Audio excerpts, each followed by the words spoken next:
looking at Google, the biggest thing to understand is this. You have search engine placement, then you have search engine optimization. Now, search engine placement puts you in Google, which most people are, but then you're on page 572. Okay, so you're in Google, but you're on page 572. That's placement. When you're looking at optimization, it pushes you towards the first, second, and third pages. That's something that you're looking for, because the average person psychologically, when they go to a search engine, no one's going to be on the second page.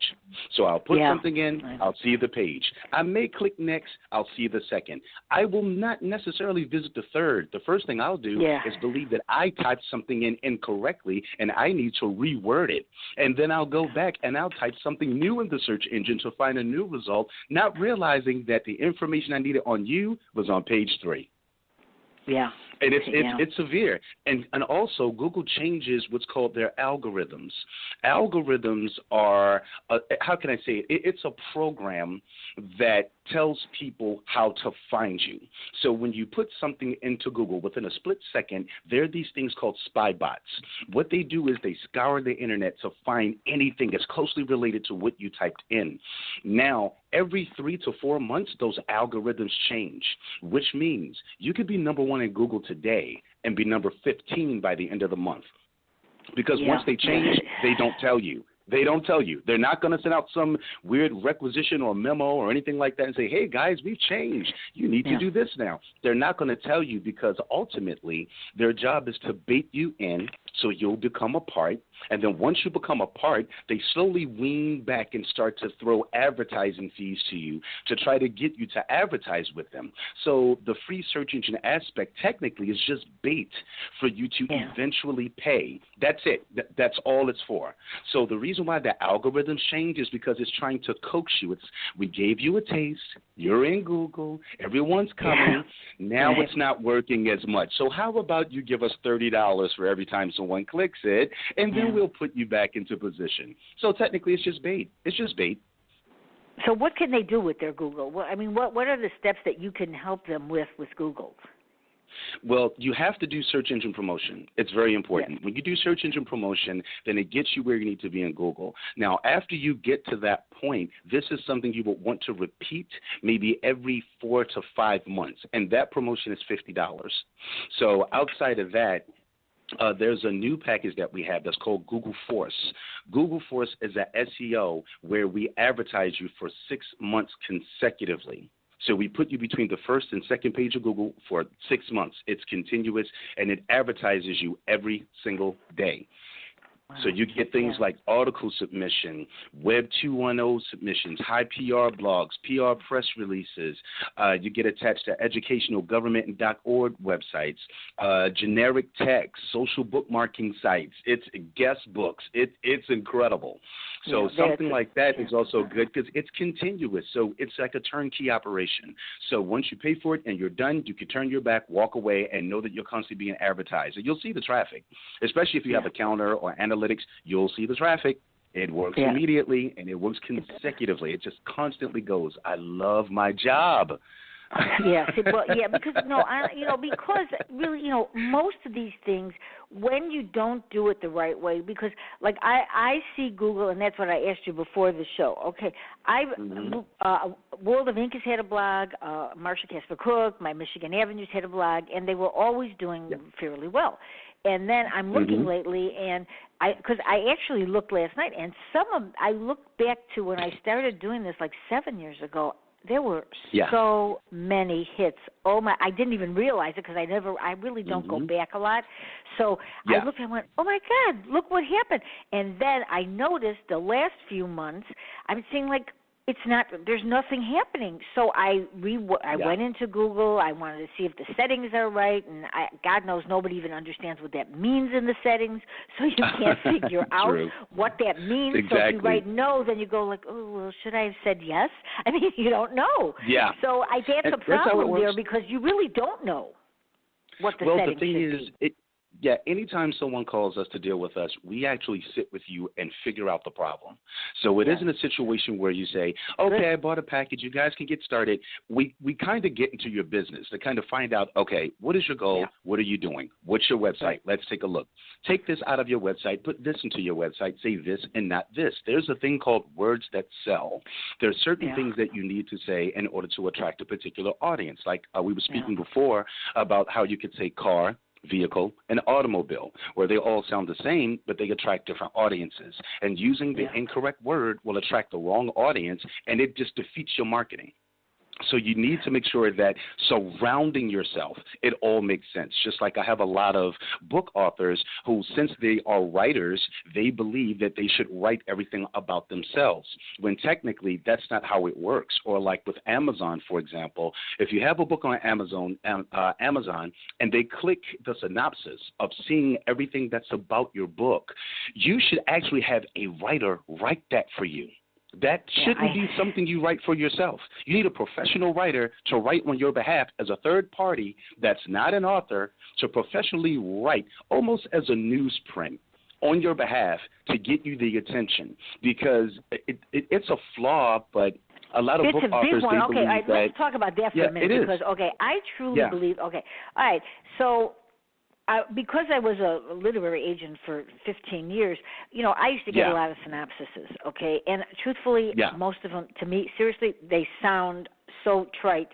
It's horrible. So I used to read everybody's work at that time. I used to read all the scripts and everything, because I think it's really difficult. And even when you're selling a book or you're selling a script or whatever you're selling, to make people want to read it, that is so hard. It's harder than writing the whole book.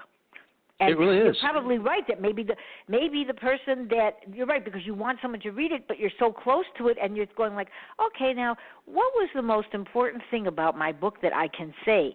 And it doesn't turn out great. No matter I look at people's, and I'm going like, so look at this. It doesn't really sound like anything, but they still have a lot of sales. I mean, that's a really hard thing to do, and that's a good thing to do. Is can someone hire your company to do that, or should they go somewhere else for that? Of course, we have professional writers, guys at NBC, things like that. So, that's not a problem. You just want to make sure that someone writes as a third party. That's urgent, because you're not selling to yourself. That's a good idea, because honestly, that is the worst. Because then you go like, okay, maybe I should change it. And you go like, well, this is what it is. Let's say it's a children's poetry book. Okay, this is a children's poetry book.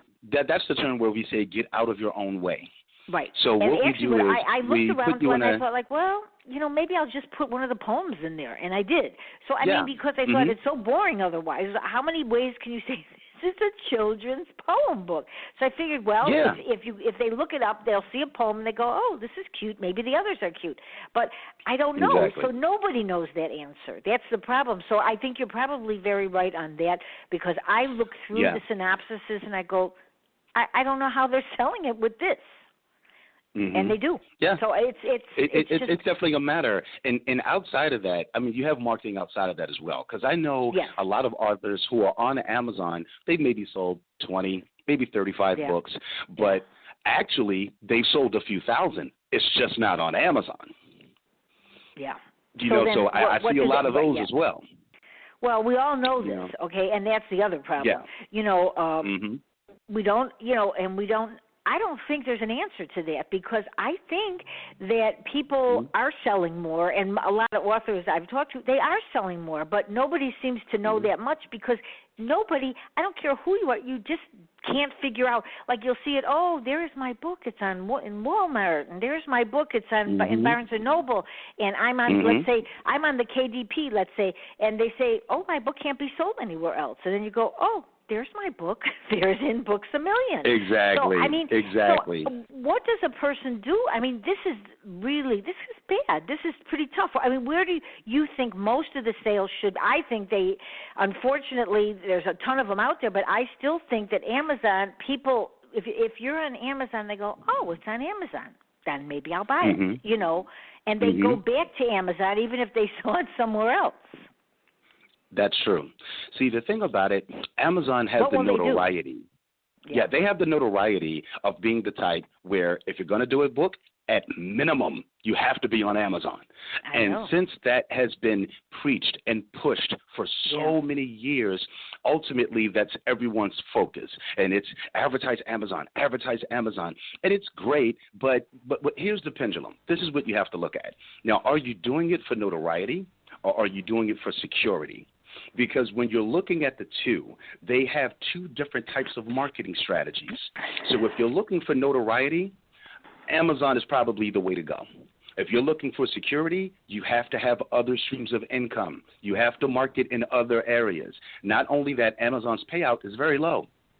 So, for example, when you deal with your publisher that actually put the book together for you, got you in all the stores, you'll make more money from them than you will from Amazon. So it really entails, do I want to be popular or do I want security? So what do they do then? Where would you suggest coming they put together, the books? Where would they go then?